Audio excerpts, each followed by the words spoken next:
Inside the Birds is back. What's going on, everybody? It is Geoff, Mosher, Adam, Caplan, and preseason game number 1 for the Eagles is in the books. You'll be happy to know that they beat the Bengals, just in case you didn't watch until the end.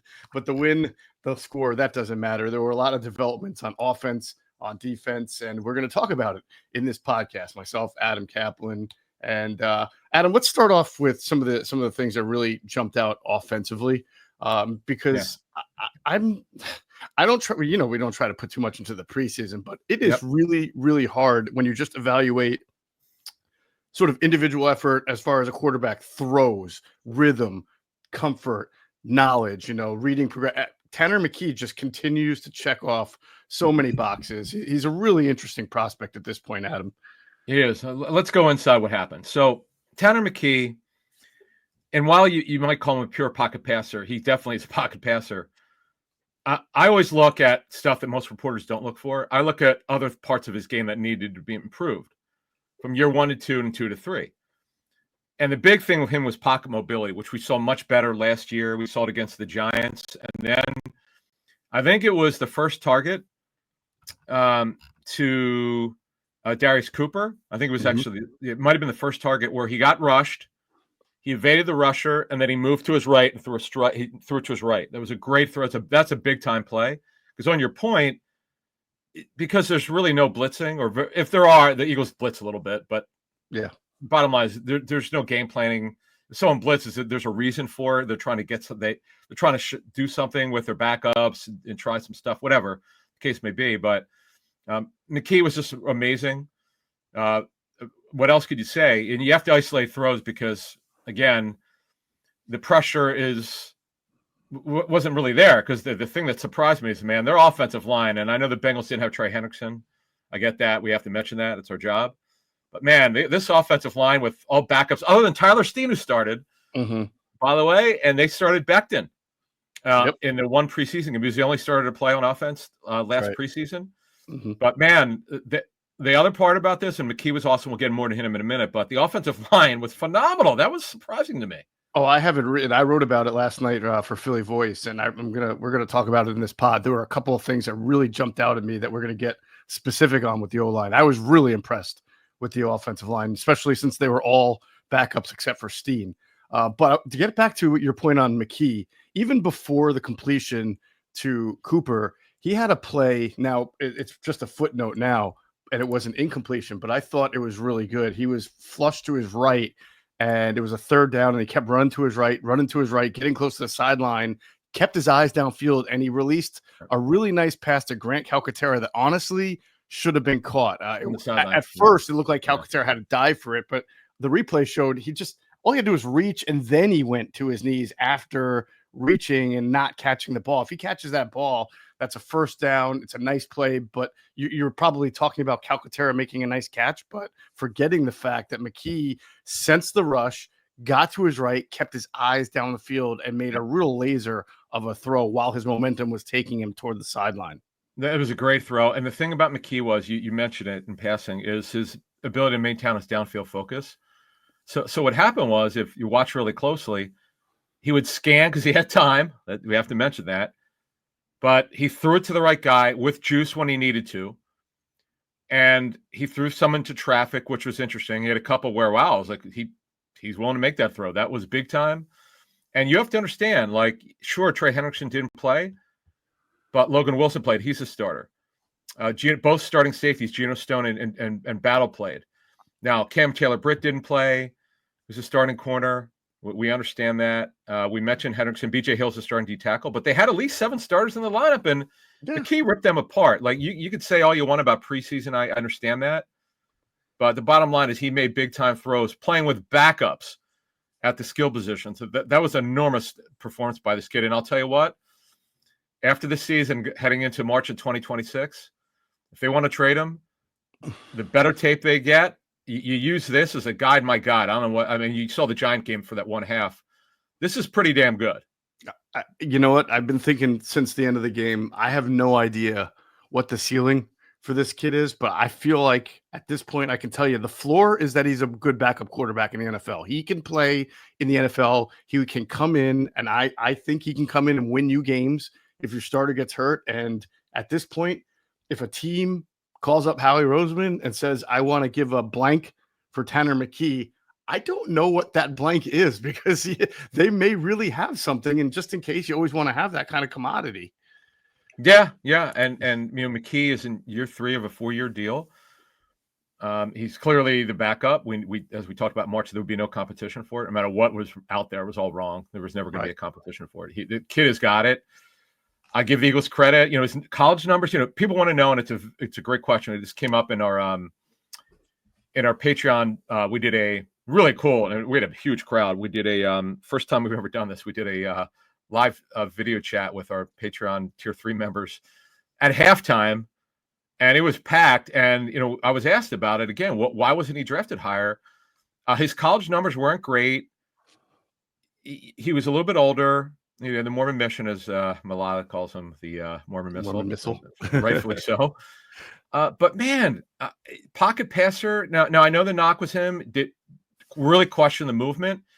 I don't know what happened. I wish the reporters, or maybe if you go or Andrew could ask him with the pocket mobility, because I remember asking Nate Sudfeld this, because Nate Sudfeld's improved his movement over a year or two, and he worked on it. So I wonder if McKee worked on it, because my God, he made a big jump in mobility.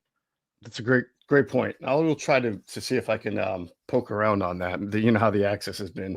Sure. So it's rough, but yeah. So good stuff from there. Let's go to this offensive line, because there was one play in particular that I'm sure everybody saw, but if you really slow it down and watch it on tape, it's a thing of beauty, and that's the Will Shipley 38-yard run inside zone right side. Which, Adam, for all the tape that we watch of the starting offensive line, there are often times where, whether it's Saquon or somebody else, where you say, yes, good run, but the canyon of a hole was there because of the great details and fundamentals of blocking. And if you look at that 38-yard run, I've gone through it on tape 1,000 times. First of all, excellent seal block on the edge by Matt Pryor against Miles Murphy, a first-round pick of the Bengals. He hasn't played like a first-round pick, but he was a first-round pick. Yeah. The linebacker, I wasn't sure which linebacker was, but he's shooting the gap, and Steen does a great job of turning his body toward the linebacker, trying to cut inside, shielding him off. And then Kendall, man, you've seen Jason Kelce do it. You've seen Cam Jurgens do it. He's in the second level blocking up the weak side linebacker. So with all 3 guys sealed and cleared out, Will Shipley is able to just put the Jets on. I swear, that looked like a first team execution there, I know, because everybody was fundamentally sound. It was great. I thought he was going to score Shipley. The big thing here we do want to mention, you mentioned Drew Kendall. This is a big game for him, because you're not the biggest guy in the world. There are questions about, could he be a really quality backup in the NFL? This is a great sign. I know it's only one game. Totally understand that. But you don't want to get carried away. But this is really good. And with Brett Toth playing left guard, Matt Pryor, who we thought would be the backup right tackle, I'm sure he will be, and Lamb will be left. Now, he could play both sides, but it probably behooves him, because, Stout doesn't like to move guys. So Lamb's a backup left. For now, Pryor's a backup right. I don't know about the backup left guard of Brett Toth. We'll have to see if that continues. See, there's some answers we're not going to have. Right. But I was blown away by the protection. Oh, and by just a couple more notes here before we move. I want to mention a couple more notes on quarterback. This won't take long. Yeah. I like the way, McKee didn't have a lot of 7-step drops. It's mostly 3 and 5. He had a couple 1.5-step drops. We just he got rid of it. And then I'll tell you what, DTR, I know training camp hasn't been great for him, but man, he made a couple throws. He made one beautiful throw in the traffic. I was like, wow, he fired that thing in there. And then there was one drop by Johnny Wilson. I know Russ Tucker talked about it, and I would agree. That's one probably Wilson should have had. But overall, I know it doesn't mean much, but I just wanted to mention that, because DTR, he can spin the ball. He can throw it. Yeah, no doubt about it. And that actually brings up a good note real quick, that this was the first time I can remember where guys who were in the first quarter were still in the fourth quarter. And some of that is depth. Wide receiver, they're really hurting. There were about 3 guys right now with Marshall out and Brown and Smith. But on the last pass rush of the game, which was a big third down stop against Spencer Ritter, which, oh boy. Desmond Ritter. Desmond Ritter. Sorry, Desmond Ritter. Ty Robinson, we'll get to defense in a second, but Ty Robinson and Gabe Hall were in and executed a stunt to pressure Ritter. And I'm like, wow, this is Vic saying, my guys need reps. And how often do you see guys like that who started in the first quarter playing in the fourth quarter? That's pretty amazing. I thought that was only a Darian Kennard thing, but apparently now that's funny. It's more. Now the snap counts were not available because I was curious about how many snaps those guys got. But just finishing off on, you talk about Shipley. AJ Dillon looked really good, by the way. We got another answer because you know what? Here's the thing with running backs. Yep. You and I have covered this business a couple decades here. Running backs, because there's no tackling to the ground, wearing pads. Okay, that's nice. It's better than not wearing pads for evaluation, but they're not getting hit and they're not getting tackled to the ground. So you don't have that fear if you're a running back that you're going to get hit, but you do in the game. And Shipley, the explosion. Now, the one issue that I have, and I knew this could be a problem, and this is something just to watch, depending on what they do in the regular season. Inside the 5, he had, I think, 3 cracks for it, and then they obviously got it in with McKee on the push play. But that's where the lower body strength and the questions about that's where I would have liked them to have taken Shipley out, and they gave him a try. I get that, but I would have liked to have seen Dillon come in and let him power through. Yeah, I would actually have liked to have seen Ben Van Sumeren with some kind of fullback dive.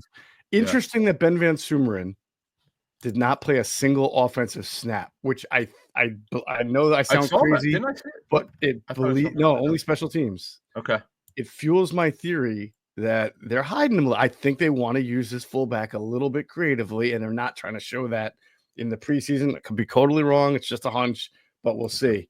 But it was a testament though to the interior offensive line. That was a nice push that they pulled off that used it with the backup quarterback. The Eagles averaged 5.8 yards per carry in the first half, Adam. So now some of that was weighted by the Shipley run, but again, that run was paved by a really good blocking effort. So I have no problem with giving the offensive line a ton of credit for that number in the first half. And I think that the line is now starting to come into shape for us. I mean, we know the starting 5. Steen's going to play right guard.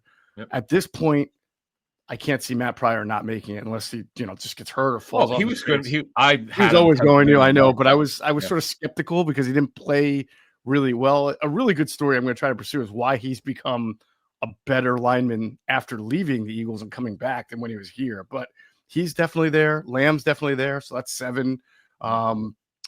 There's one guy. Kendall is 8. Yep. Hinton played well. He got confused on a stunt on his first snap. And that's the only sack that McKee took in the first half. But other than that, I think he played well. He'll make it. So that's 8 right there, right? 5, 6. Kenyon Green got hurt late in the game, so I don't even know what his status is. Yeah, so, right now I think they've got 9, and if they keep a 10th, it's because it's like Cameron Williams or something. Cam Williams, I mean, he's a total project, but that would Keegan, I don't think played.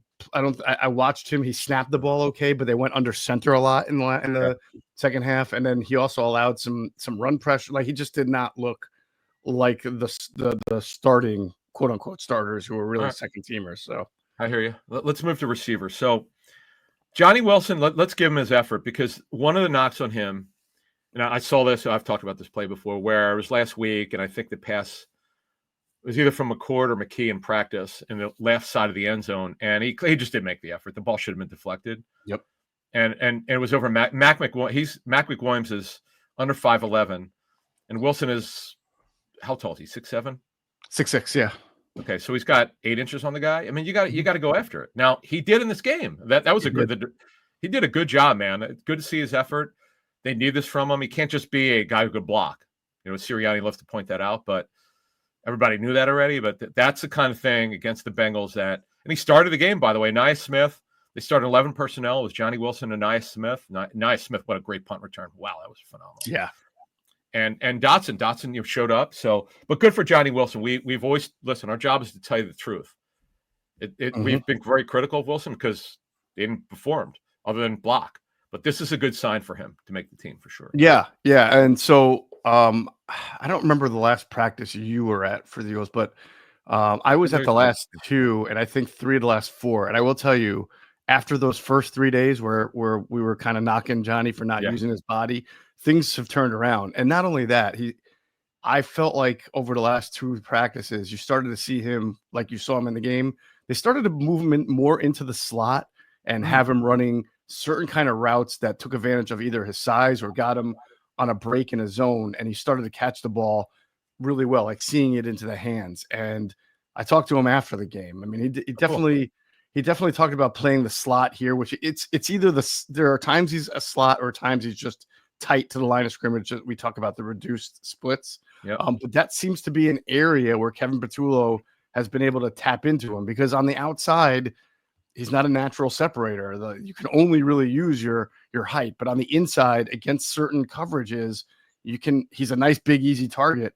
And I think the thing that really stood out in the game was the slot fade route or the slot go, where you could just throw it up on a smaller defender, and he was able to make those over the shoulder grabs. So he did. It's huge for him. That'll be good. I mean, in the grand scheme of things, what are we talking about? He's going to be 4th or 5th in the pecking order. Exactly. But you move up that's the point of this. If the starter gets hurt, you're moving up, and you got if you become the 3, that's important. Now, by the way, but the star of the game, other than McKee, this Darius Cooper, we over the last week, from what I understand, he's taken a jump. Like he'd flash a little bit, but with the 3s, and you never know really how, because there's really very little contact. You have to put in proper context. Last week he's really come on.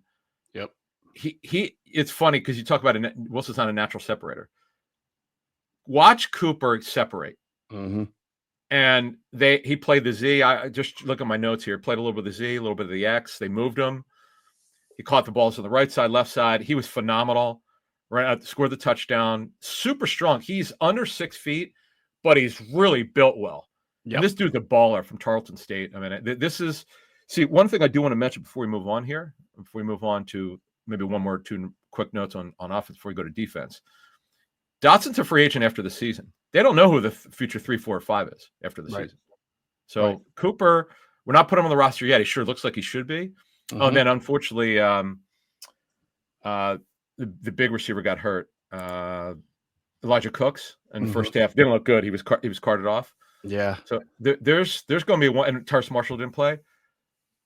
Cooper not only did have a chance to be on the roster, but this kid's interesting. I don't want to go overboard, but the effort he's been really steady in training camp, and now this is kind of like his showcase. And man, did he show up!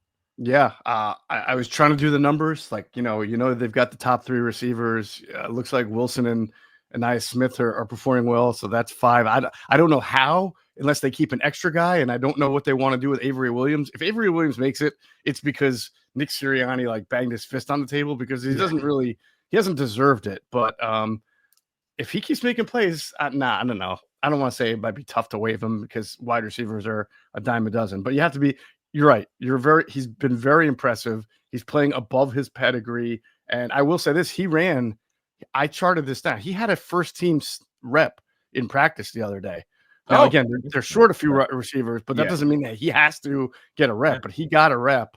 And then he was running with the second team and caught a couple of touchdowns. So he's clearly making the most of his opportunities, and someone to watch here over the next few weeks. He attacks the football, man. That is so obvious. And he has what you call urgency. That's a scouting term. He has extreme urgency. I mean, this dude brings it. It's a great story. Now, here's the thing, though.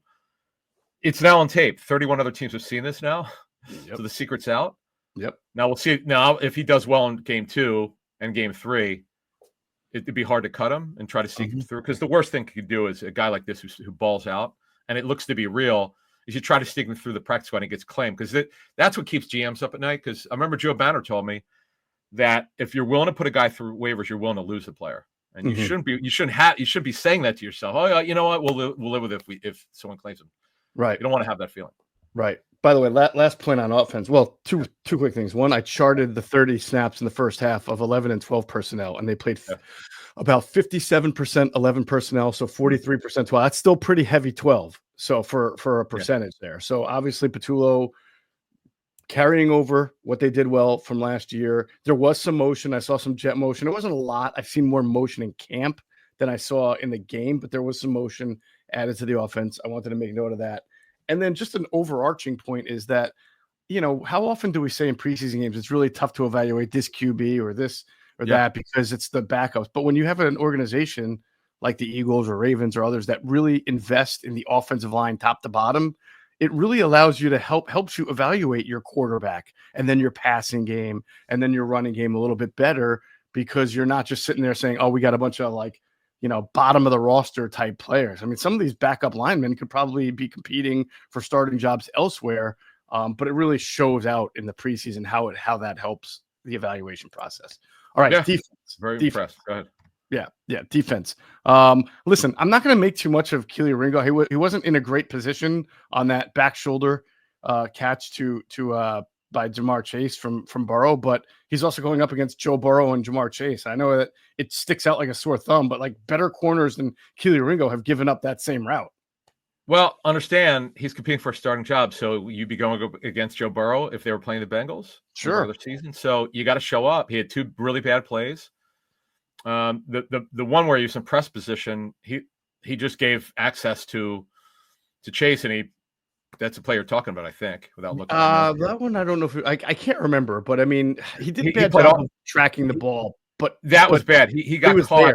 Mm-hmm. Ross Tucker talked about it when he was playing off coverage. Then the man coverage one, he didn't get a hand within 5 yards because you have the 5-yard chuck, and he just didn't do it. Right. And then, as you said, he didn't play the ball well. That's like if you were to give the positives of Ringo and the negatives are fairly obvious. He had the same issue in college with ball tracking.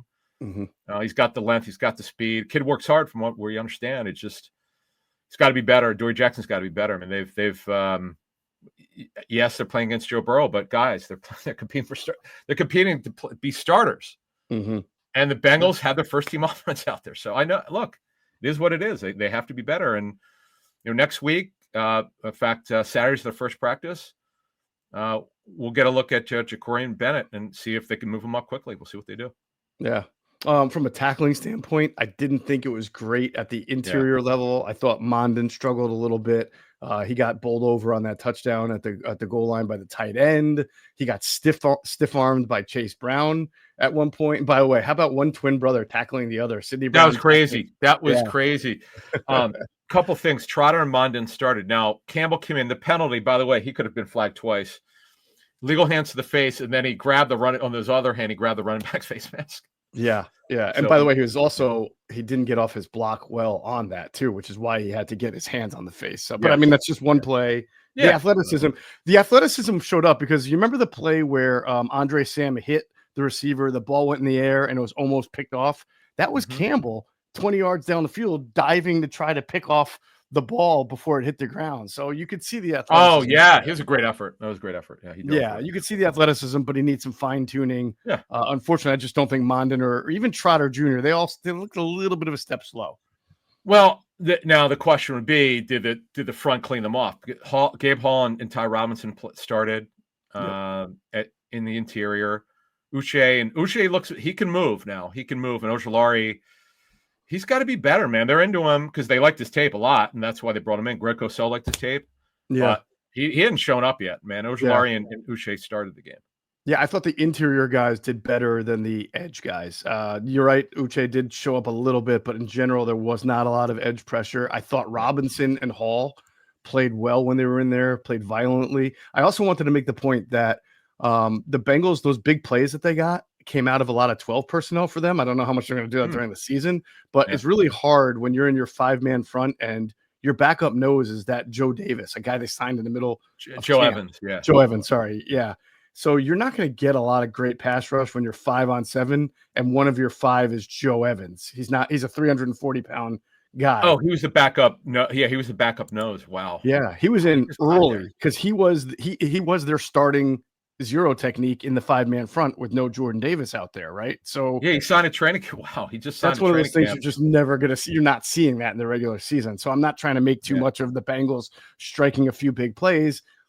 When the Bengals went to 11, you mentioned this, Vic dialed up some blitzes, and I thought there were some pretty good ones, and you saw the athleticism of the front come through, and they were able to get some pressure there. Yeah, so with Thomas Booker traded, he was the backup nose, and Jordan Davis didn't play. They have to figure who that guy's. Gabe Hall's not a nose, and Robinson, if you shade him a certain way, you could, as someone in scouting told me, you could get away with it, but he's really not a nose. He's a tweener body type. Not about body type has nothing to do about how you weigh. It's your Technique, frame, leverage, right? Leverage, hand, arm length. We have to educate people because people like to jump into, oh, wait a minute, he put weight on. That's fine, but that's not. It doesn't make his arms any longer. Right. You know, right. That's the problem. But he's got great energy, man. Ty Robinson's a fascinating talent. Clubs couldn't figure out what he was at the next level. That's why he dropped to the 4th round. But man, he brings energy, and he's going to be a good player. He is going to be good. I was wondering if Byron Young might be, when healthy, a backup nose. I mean, he's a little closer to.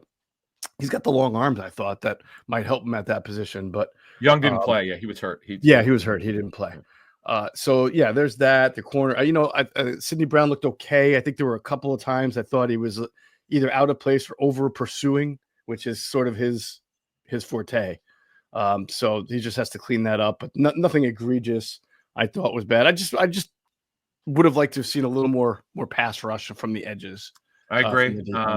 Totally agree. And then secondary wise, they started nickel. McWilliams was so he was healthy enough to play. He was the nickel. Ringo Jackson, Brown, and Tristan McCullum started at safety. So yeah, look, it's hard because obviously if you're going against Joe Burrow in a real game, you're not playing your backups. But as I was talking about in our Patreon chat on, I think it was Tuesday or Wednesday, I said, guys, it's going to look ugly first quarter. The Bengals actually covered the first quarter spread. They were actually a 6-point favorite because everyone knew the Eagles were going to play mostly backups, if not all backups. But it wasn't all that bad. The effort was fine. It was a tough matchup. They have a lot more to learn. You know, Mondin, they have a lot more to learn about him. Trot Jr. and Mondin started at backer. But, overall, they won the game. The offense was incredible. Yep. Wow. It was kind of one of those. I know it, as you said to start the show, I know it's preseason, but. Yeah. Your punter kicked a PAT, so you learned that he can do that if your kicker gets hurt. So there you go. NolanSmith, that punt return was phenomenal. He really should have got. He juked that one dude. Remember this guy had over 80 punt returns in college. He was a good punt returner. Yeah. So that's good. Good stuff. And then obviously the Eagles will be off on Friday, and they'll reconvene Saturday, and we'll get back at it. So next week, that is it. Yep. But real quick, next week they got 2 joint practices against Cleveland. Oh, that's right. Wednesday and Thursday, and then they play 1:00 Eastern. Yes, a Saturday, the dreaded 1:00 Eastern game on Saturday. No, I like it because it's done and early, and I don't get home after midnight. So that's good. And Sunday night practice at the link, correct? Yes, night practice at the link. Cool. All right, man. Good stuff. And that's going to do it for this episode of Inside the Birds, the leading podcast in Eagles Intel. And as always, we thank you for flying with us inside the bird.